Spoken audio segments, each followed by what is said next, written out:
Is this a skinwalker on his roof? Welcome to Paranormal Nightshift, your home to all things that go bump in the night and your fan stories told here. It's hard to think nowadays with the city being as big as it is, but it's only a couple-hour drive and you'll go somewhere where nobody's been. And do you believe that every part of the wilderness has been explored? Do you believe we found everything that there is to be found? Ayla writes in, my dad and I are avid hunters. We have been our entire lives. But we try to find new locations to go to. We had never been to Montana, but heard that it was absolutely gorgeous. So that's the cabin we booked. They told us it was going to be really, really remote, really rural. And we weren't expecting as remote as it was. We were legitimately the only people around for miles. We parked our truck and they told us the best way to get up there was on these ATVs. There was plenty of gas up at the cabin, but we were going to drive the ATVs around if we wanted to go do anything at all. First day we got up there, we just walked the property for a little bit. We saw that there was an opening right outside of this big, thick, wooded area. That would probably be the best place for us to sit and see anything coming around. We sat there most of the day and just enjoyed each other's company. It was kind of nice to actually have some time just talking to my dad. If you've ever spent any time in the woods, you'll understand that the woods are not quiet. You can hear birds and squirrels, everything rustling around makes a noise. My dad is not a superstitious person. He is not a fan of the paranormal, and he is very much so a skeptic. But something spooked him. Something had him going, we need to get back to the cabin. And that's exactly what we did. We went to the cabin, and that's when it all started. As we were in the cabin making dinner, just something felt off.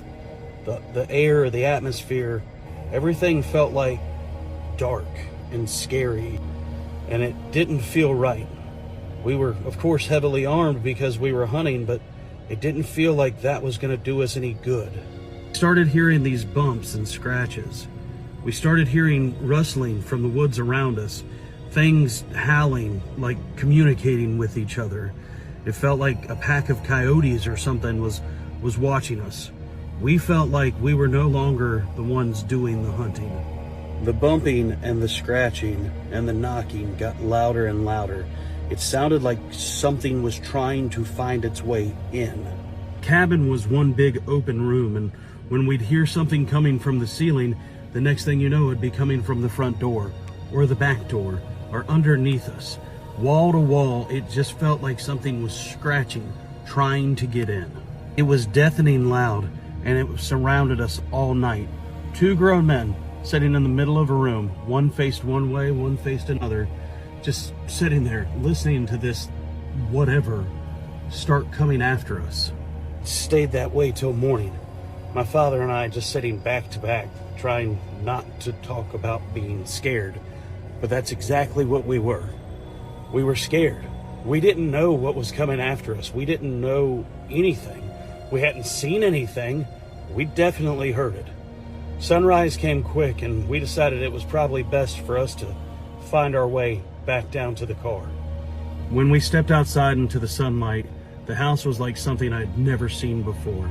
There were footmarks and scratches everywhere, shingles missing from the roof. The door was off its hinges.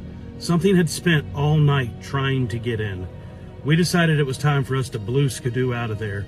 We grabbed everything we could, got on the ATVs, and just started rolling, trying to get to the car, just trying to get to the truck as quickly as we could. I'd never seen my father physically scared, but that is exactly what both of us were. We were so scared. We grabbed our stuff, got on the ATVs, and started heading down to the truck, going down through the path of the thick brush that we drove up that was so peaceful and calm just the other day. Thing felt different. No matter how fast we were going, it felt like something was keeping pace with us. Something was in the woods, following us as fast as we would go. We came to a fork in the road, and that's when we saw it. Don't know how to describe it. It looked like a deer standing on two legs, without hair, but it had horns and a tail. These claw, like talon-like hands with razor blade sharp-looking fingers, and the eyes. I'll never forget the eyes. They were so dark and red. They looked blood. That's all I can say, is they looked like the eyes were made out of blood. hear stories like this where it's always at night, nobody got a clear look at it.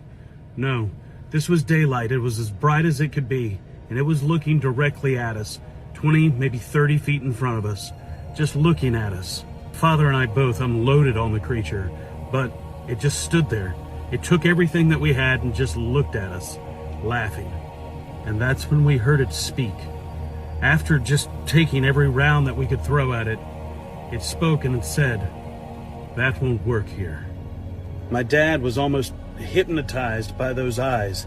He didn't seem like he was himself. He just stood there, shock and awe of everything that had just happened. I shook him out of whatever trance he was in and said, "We need to go. We need to go." And that's what we did. We rode those ATVs straight past the thing, and it left. It left us alone. Nothing else happened. We just rode. Both of us so physically shaken. We got to the car and we didn't even check out. We just left. We got in the car and we left. That was almost 10 years ago. My dad still doesn't talk about it.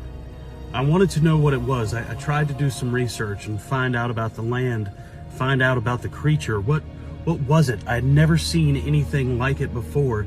It was like something out of some sort of nightmare fairy tale. The only thing I can come up with is they're called wendigos. There's a whole culture and lore about them. They're tormented souls, stuck in a half-man, half-beast-like body. And they hunt. They hunt men. A lot of indigenous people cultures believe that they are cursed souls, being trapped on this world for things that they have done. I don't know much more about them, but I wholeheartedly believe that's what we encountered that day. And maybe it knew that we couldn't stop it, but it couldn't stop us either. I stopped hunting after that. My dad did too. He said now that we know what it's like to feel like prey, he could never do that to something else again. Tell me what you think in the comments. Are there still places on this world that we've not fully found everything? Are there creatures that hide and wait for their opportunities?